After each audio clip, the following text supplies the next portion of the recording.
ele já visualiza o gol. E é muito importante isso no futebol hoje em dia. Porque ele quebra a linha.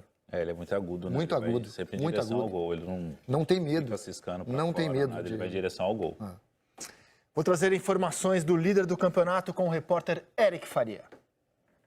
Olá, amigos. O Flamengo treinou nessa terça-feira aqui no Ninho do Urubu e praticamente o técnico Jorge Jesus teve todos os jogadores no campo. Apenas o Everton Ribeiro e o Bruno Henrique que ficaram na parte interna do CT fazendo o trabalho de reforço muscular. Como não há jogadores machucados e nem suspensos, é bem provável que o treinador repita a escalação do Flamengo, que entrou em campo e venceu o Santos no último sábado. É o time considerado titular por ele e, claro, pela grande torcida do Flamengo. Quem conversou com a gente hoje foi o Gabriel Barbosa, o Gabigol, artilheiro do Brasileirão. Eu fiz uma brincadeira com ele. O Gabigol tem feito muitos gols porque o Flamengo é um time que faz muitos gols, ou o Flamengo faz muitos gols porque ele tem feito muitos gols? Vamos ouvi-lo. Nosso time joga muito para frente, obviamente pensando na marcação também, até porque a gente vem na sequência sem tomar gols e creio eu que, para mim, que lá da frente passa uma confiança maior. A marcação começa lá na frente com a gente e depois chega nos zagueiros, eles praticamente têm a bola já quebrada e eu acho que isso interfere bastante. Eu acho que o Flamengo vem fazendo bastante gol sim, mas eu acho que o que se resume isso, acho que é o jogo coletivo, né? Não é só porque eu faço os gols, o Bruno dá o passe, ou o Arrascaeta faz uma jogada diferente, ou o Everton. Eu acho que todos do time ali têm participação nos gols que saem na frente.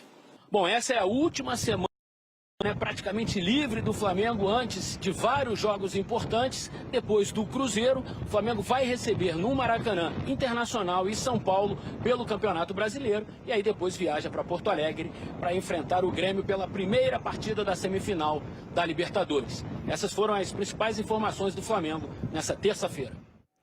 Valeu, Eric. Eu já estou entrando nesse clima de Flamengo e Grêmio, cara. E vendo o que o Grêmio fez nas duas últimas rodadas, se a gente somar a quantidade de gols que ele marcou e sofreu, dá um 7-1 a favor do Grêmio. Eu acho que a gente vai ter um jogo assim... Aliás, os dois confrontos, né? Porque do outro lado também, Boca e River. Francamente, que Libertadores espetacular. Sim. São 4 gigantes. E talvez os 4 melhores da competição, eu acho. Eu acho meio difícil fugir disso. Acredito que sim. É muito difícil fugir disso, né? Os 4 melhores. Agora, assim, quando termina o duelo contra o Inter... O Grêmio sai muito grande, o Flamengo sai muito grande, o Grêmio sai grandão também do duelo contra o Palmeiras, mas eu queria ver o Grêmio no Campeonato Brasileiro mais vezes. E acho que a resposta que ele deu nas duas últimas rodadas realmente animam para um jogo assim que eu não vou dizer que é favorito, vou deixar para você, Paulo. Eu tô vendo aqui, né, essa festa, né? Até é normal essa festa que o torcedor flamenguista faz, né? A imprensa, a própria imprensa, a gente da imprensa, mas tem que lembrar que lá do outro lado tem um Grêmio, que é um time, além de ser um excelente time, que o Renato está fazendo o time evoluir de novo, fazendo o time jogar bem de novo. Matheus Henrique, quando joga do lado do Maicon, ele cresce absurdo. O Jean-Pierre, quando ele está no jogo, o Grêmio ganha muito. O Tardelli está evoluindo de novo. E tem um atacante no Cebolinha, na minha opinião, é o melhor jogador na atualidade do futebol brasileiro. Bruno Henrique e Gabigol estão chegando perto dele, mas ele é o atual. Então, assim, o Flamengo, na minha opinião, hoje é o melhor time do Brasil. Só que não pode esquecer que do outro lado tem um Grêmio, que além de ser um time maravilhoso, é acostumado a jogar essa competição, gosta de jogar essa competição, tem mais de experiência de jogar essa competição e é um time muito forte, Zé. Vai ser um jogo, eu acredito que vai ser, na minha opinião, pode ser Boca e River, pode ser um grande jogo, mas na minha opinião, o campeão da Libertadores sai desses dois jogos aí. Campeão será brasileiro? Será brasileiro. Essa base do Grêmio com o Renato, ela vai para a terceira semifinal seguida de Libertadores. E isso é muito importante. Todo mundo que disputa a Libertadores sabe disso, porque é acostumado a jogar essa competição. Jogadores que não são acostumados a jogar essa competição, vou dar um exemplo, o treinador do Flamengo. O treinador do Flamengo não é acostumado a jogar essa competição, tanto que no primeiro jogo contra o Emelec, ele fez um alvoroço e quase sai, porque não conhecia bem essa competição. Quando você tem um treinador que é capacitado para isso, não estou dizendo que o treinador do Flamengo não seja, ao contrário, ele está conhecendo a competição. Só que o Renato é acostumado. E os jogadores sabem, essa competição, você tem um gol que vale fora. Ela muda muito as características. O que você falou é muito fácil da gente entender.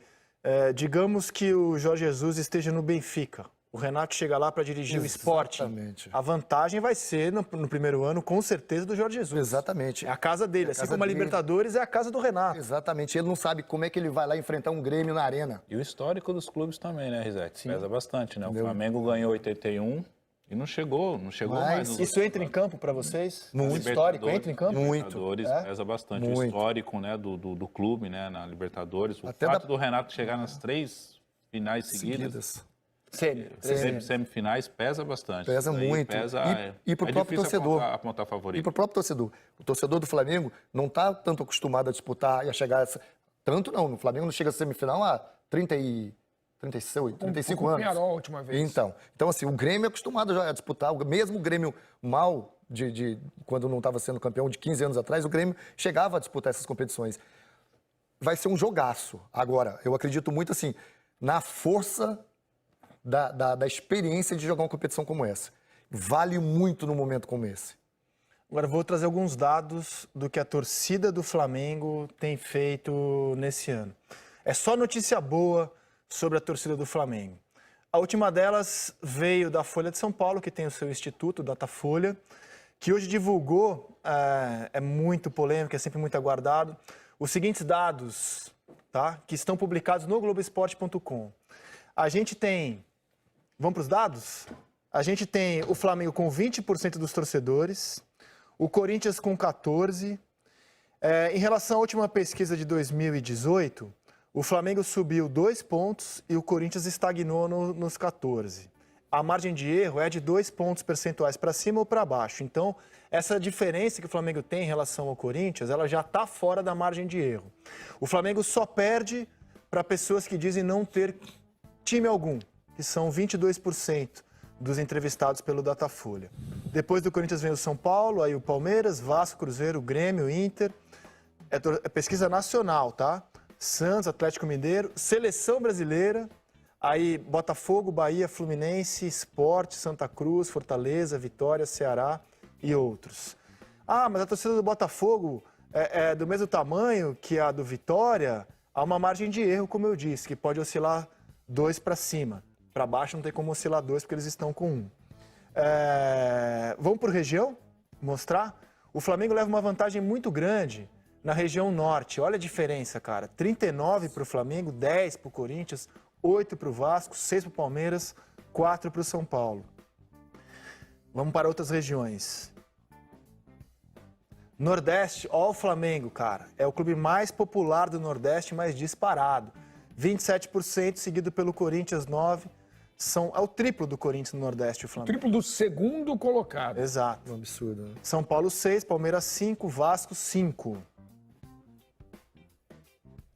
No Centro-Oeste também muito forte o Flamengo, 28%, o Corinthians 18%, mais forte do que no Nordeste, na região Norte.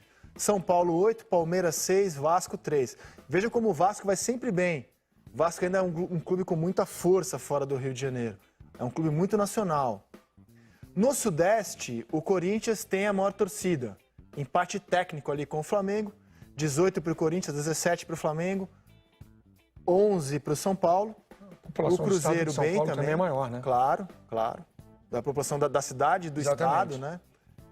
E o Palmeiras com 7 e o Cruzeiro muito forte, né? Muito forte. Minas, né? Minas é muito... Minas, o Cruzeiro está se desgarrando do Galo no estado.